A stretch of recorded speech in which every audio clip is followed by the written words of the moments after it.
Traverse City, Michigan. Governor, it's always good to have you. Thank you for taking the time. You're welcome, Neil. One of the things I think the sheriff was alluding to, I just was speaking with David Clark of Milwaukee County Sheriff, is this idea that the party elites, I think he might have been referring to the Mitt Romneys and others, who aren't too keen on Donald Trump and think that they should do everything in their power to stop that from happening. Some take it to extremes and think that those elites, whatever you want to call them, Governor, are trying to steal that from him. What do you think? Well, we have rules, Neil. You go to the convention, you have to have a certain number of delegates, and if you don't have the delegates, you don't win. Then you go to, probably a multi-ballot convention. And when I win Ohio, which I'm going to do, I'm doing better here in Michigan, but when I win Ohio, it becomes very difficult for anybody to be able to accumulate the number of delegates.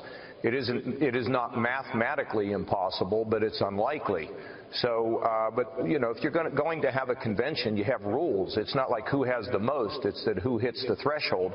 And if you don't hit the threshold, then the convention will take into consideration all kinds of things. But I don't want to see a handful of elites, K Street, Washington types, try to control the convention. I don't like that outcome any more than anybody else does. But I was there in '76, Neil, as a very young man trying to help Ronald Reagan to beat Gerald Ford. And at that time, we had a tough convention. Ford won. We were all happy. We left unified, and Ford was a great man. He moved us past that American tragedy, but almost won despite that. But, but we not were everyone left that happy. convention. Not everyone left happy, Governor, and there was some concern that conservatives. We left happy.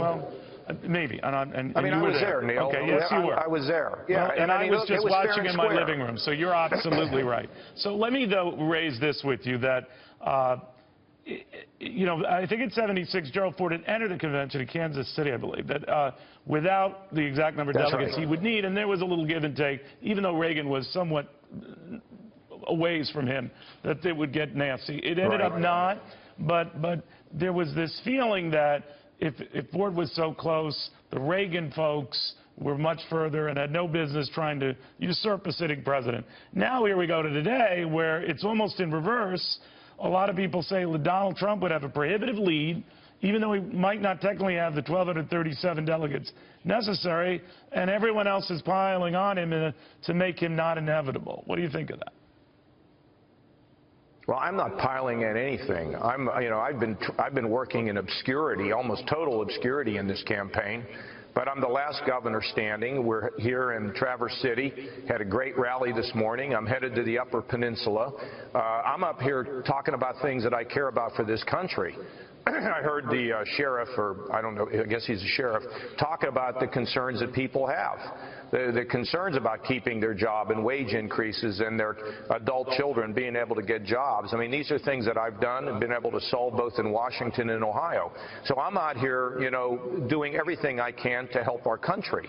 So, if Donald Trump gets enough delegates, he goes to the convention, he wins. If he doesn't, then, we're going to have multi-ballots. That's not like some rip-off to somebody. We got rules, man. That's just the way it works. You explained it very eloquently. The one argument that, and again, you mentioned how important it is to win your state's 66 delegates, winner takes all. It would change the math. But the argument is that with all of you staying in the race, with Ben Carson stepping out yesterday, you, Senator Cruz, Senator Rubio, stay in the race with Donald Trump, we are more likely to have one of these so-called broker conventions, or just bottom line, no one candidate having that 1237 going into Cleveland. Then what?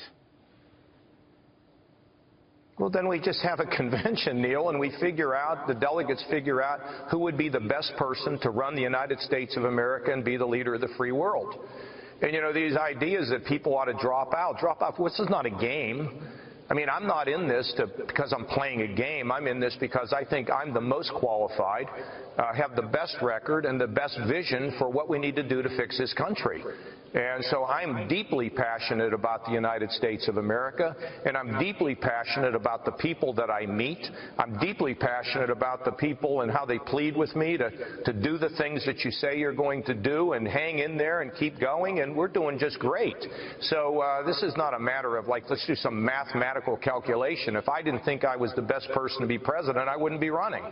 You know, Governor, I've known you for many years. Take that, Cavuto. There you go. All right. You can zing me. I can take it. But, you know, I've known you for many years, and I think you're a very decent man. I think you're a very honorable man. And I see in these debates where you don't join in the fray, and I wonder if there's a part of you, and I'm not showing any biases one way or the other, but a part of you that says, boy, I got to mix it up. I've got to start hurling some insults, or I'm going to be Mr. Invisible.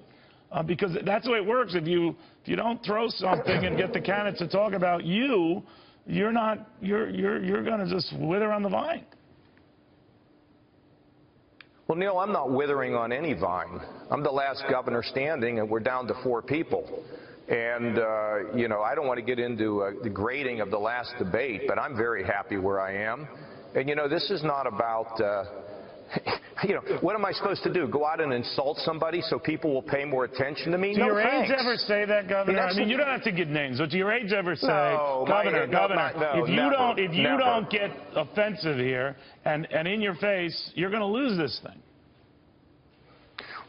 First of all, they don't say that. And secondly, Neil, I think I've just received my 26th newspaper editorial from all the major newspapers, the Chicago Sun-Times today, okay? Both newspapers in Michigan. You know what they all say?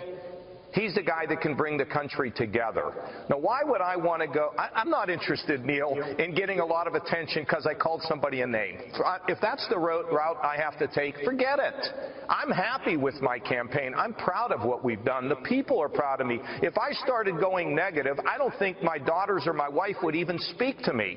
Now, that doesn't mean I'm going to be a marshmallow. If somebody attacks me, I'll fight them back. But I'm not going to start calling people personal names. You know, you're little or you're tall or you're this or you're that or what your tan is. What do you think of all of that? What do you think of all of that? That was a big feature in the last debate. What do you think of all that? I think it's degrading. I think it's degrading American politics is what I think. And I blame a chunk of this on the media. You know, we used to believe in freedom of the press. Now it seems as though the media believes in freedom of the purse. When one major television executive says, look, this, you know, Trump may not be good for America, but he's good for our ratings and our money making, we need to all step back and realize that we have a purpose in this life. And it's not all about making money. You know, our country has been drifting. We're fine, but it's drifting. And, you know, we got to be, look, I used to be in television, and they used to tell me to do these hyper segments on television just to get ratings. I said, okay, I'll do one. But I'm not doing the rest of it. And if you don't like it, I'm going off television. Just ask, you know what I did there. Right. So I'm just not interested in ratings. And either are you, Neil. Either are you. And you're right about that, and it shows. But let me ask you, though, Governor, do you think, in the end, that because you've been trying to be above the fray here, the one thing that all the other candidates say is they say good words about you. And I know I've raised this again, and you're very optimistic you could still pull this out and win the nomination. But the answer is no, Neil. The answer is no. All right, no for number 2. No. You would never entertain being a running mate. Ever. No. Ever, ever, ever. No. So on this show, you are governor of Ohio. I know what you are. So you would not entertain being anyone's number 2, and if it were offered, you would say no.